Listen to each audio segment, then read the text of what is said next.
Thanks very much, Patrick, for that very kind introduction.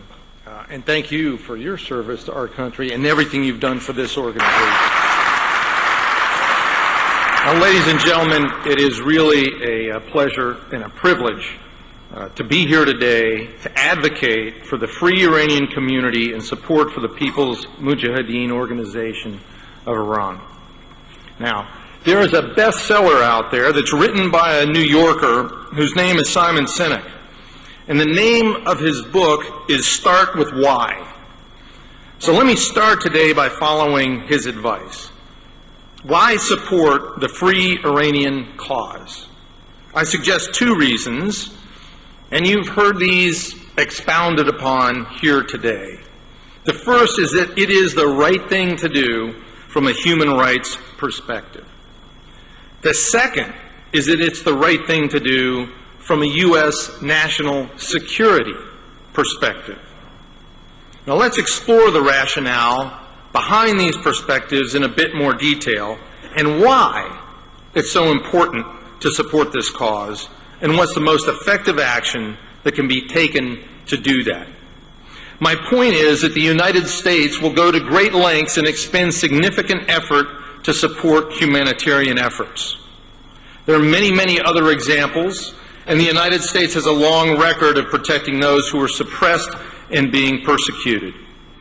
Now, you've heard it many, many times today, and you all are very well familiar with the situation surrounding the fate of the 3,400 unarmed members of your exiled Iranian brothers and sisters and sons and daughters who are living in Camp Ashraf.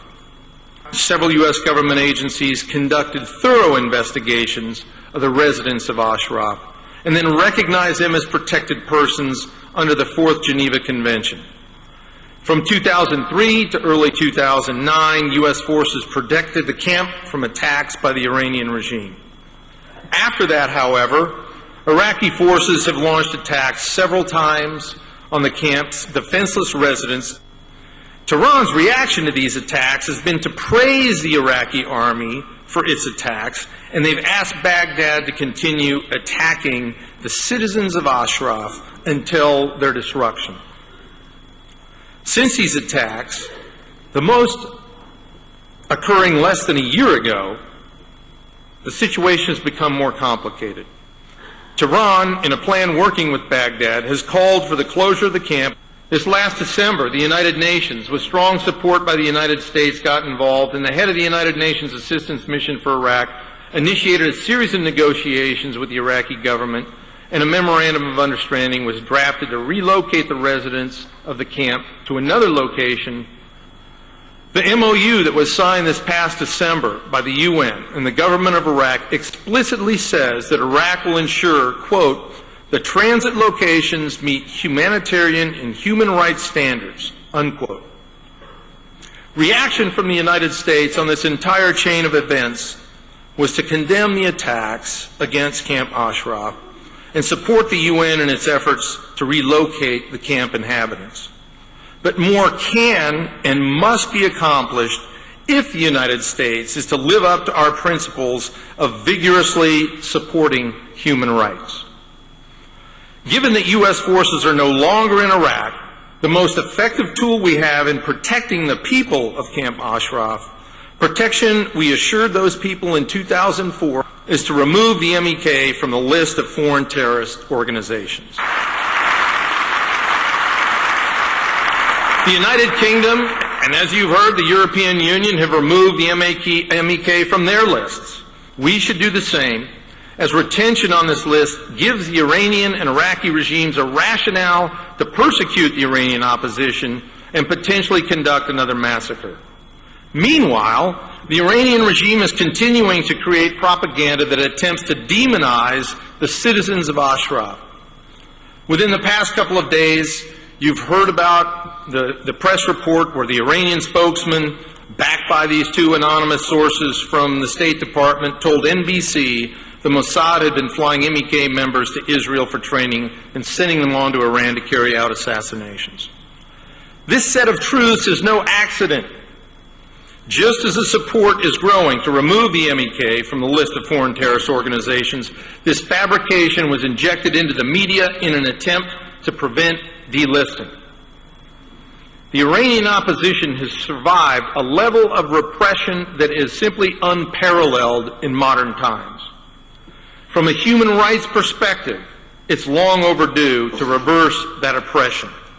Furthermore, the removal of the MEK from the foreign terrorist organizations list would send a signal to the people of Iran that the United States is standing with them rather than with their oppressors. Now, let's take a look at this issue from a U.S. national security perspective. The current Iranian regime is a brutal theocracy where the description of their government as a collection of zealots is not an exaggeration, it's a fact. Iran today is a center of international terrorism, and much of it is aimed at the United States. The Iranian regime uses terror as an instrument of policy, both internally and externally. This is why an Iranian nuclear weapons capability would pose a monumental security risk not only to the countries in the Mideast and in Europe, but would threaten the stability and security of the entire democratic world. Summarizing the analysis of the impact of a nuclear-armed Iran are 6 major concerns to the United States. First, an Iran with nuclear weapons would embolden the regime to carry out its aggressive ambitions in the Mideast and beyond. Second, a nuclear capability in Iran would pose a direct threat to U.S. forces in the region, to European allies, and to the continental United States. Third, proliferation of nuclear weapons would ensue by nations in the region that would feel compelled to attain their own nuclear capability to counter Iran's. Just yesterday, the London Times reported that Saudi Arabia could acquire nuclear weapons within weeks of Iran developing atomic weapons as a threat from Tehran triggers an arms race across the Mideast. Fourth, nuclear weapons would consolidate the Iranian mullahs' power and guarantee their survival, thus severely degrading the prospect of democracy in Iran.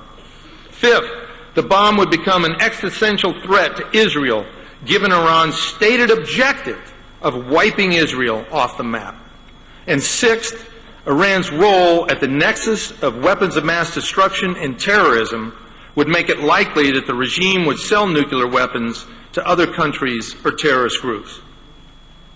It's also important to recognize that the most secretive information about the current Iranian regime's connection in international terrorism, about its nuclear weapons program, and about its menacing intentions for Iraq has to a large extent come from the Iranian opposition movement. The MEK's access to intelligence about all aspects of Iranian society, as well as clandestine aspects of the regime, are very important to countering the malicious aspirations of the current regime in Iran. In large measure, this is why Iran is doing all it can to eliminate the MEK. For decades, the regime has made punishment of the Iranian opposition its prime negotiating point, compelling Western nations to restrict the organization's activities while trying to eliminate it. Unfortunately, this tactic has too often been successful. The most significant result being the 1997 designation of the MEK by the U.S. State Department as a foreign terrorist organization.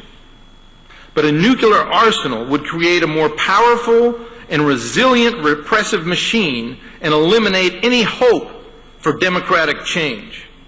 This is why the Iranian people, even more than the rest of the world, cannot afford a nuclear-armed Iran.